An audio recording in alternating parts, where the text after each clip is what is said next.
Welcome to the Code Redneck Podcast.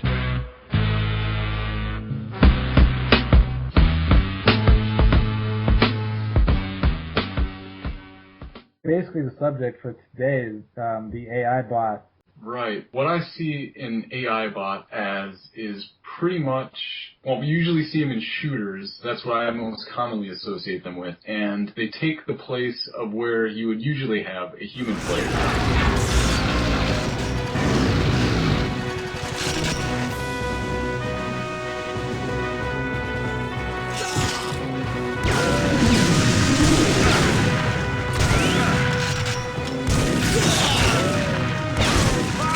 Free.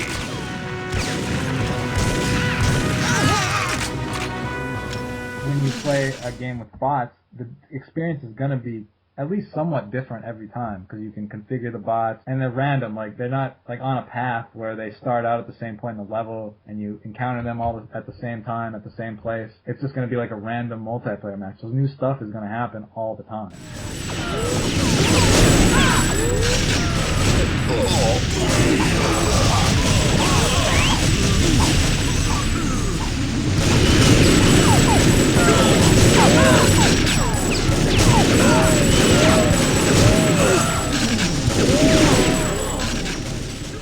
One of the major benefits is the fact that it makes the multiplayer games more exciting. So even if you have 4 players there with you and you can add bots onto it, it makes it 10 times what it was. It makes it so much better, and the map's so much more fun.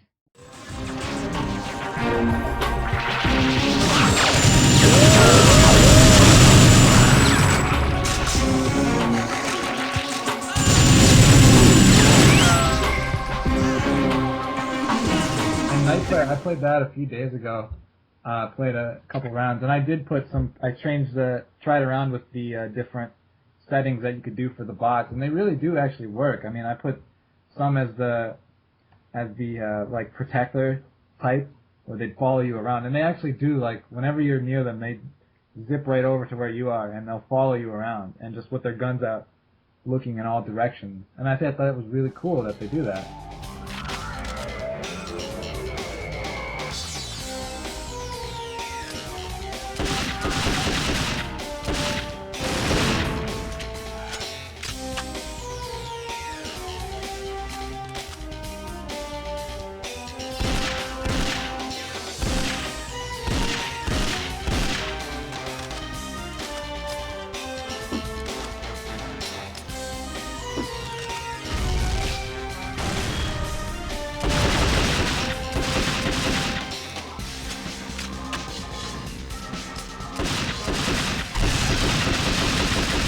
Bought a copy for $4 of Age Under Fire just so I could play multiplayer. I mean, I've beat that game a million times. I don't need to beat it again, but I have the multiplayer, and it's hilarious. It's so much fun. I spent like an hour and a half playing it a few days ago, and it was so much fun. You know, I turned the anti-gravity on, and then jetpacks, and then the Q-flies, where we're jumping around in slow motion like Spider-Man and shooting rockets at each other. It was hilarious. It was so funny.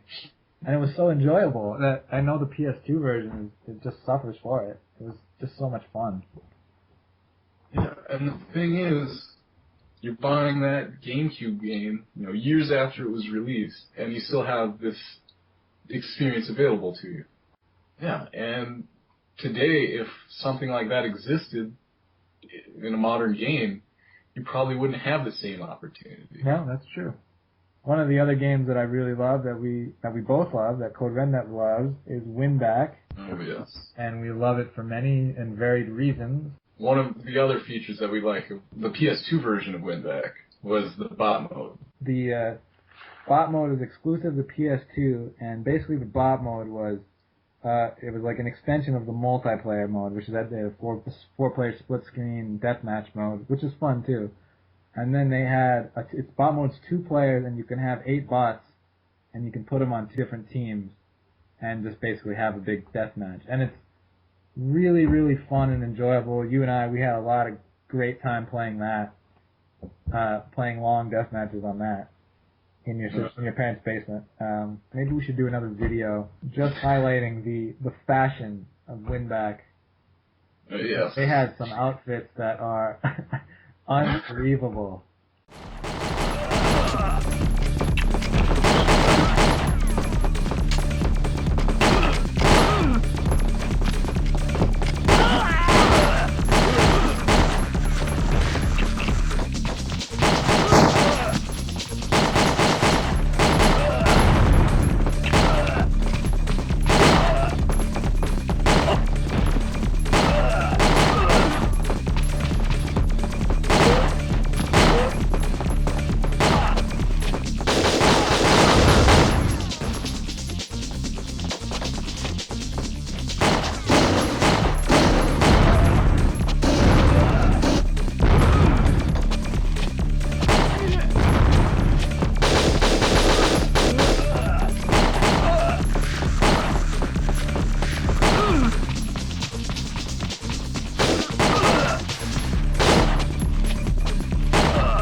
The last one from PS2 was From Russia with Love, and that doesn't have bots. And we've talked about this.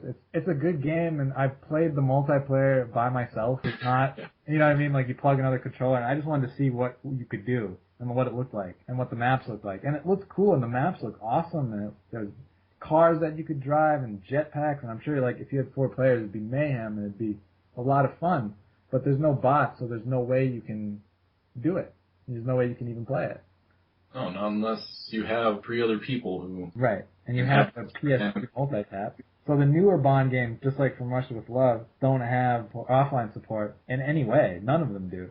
So I beat Bloodstone, like I said, in about 5 hours or so. It didn't take very long. And they have multiplayer, but I don't subscribe to Xbox Live, so I can't play that game online.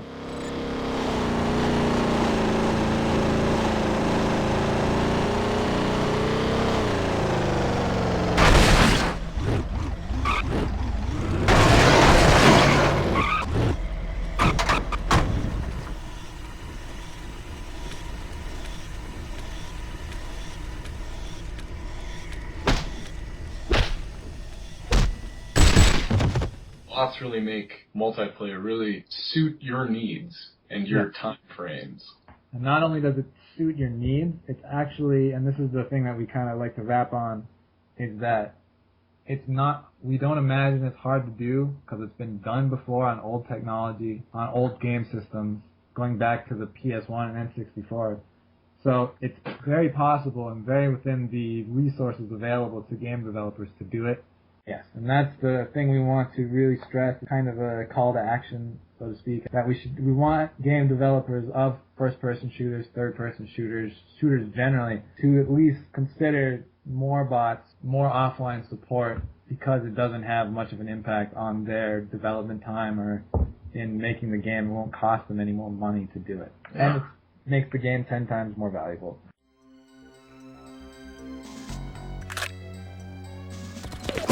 Thank you for listening to the Code Rednet podcast. Please visit us at coderednet.blogspot.com. Check out our Facebook page and follow us on Twitter. We appreciate your feedback.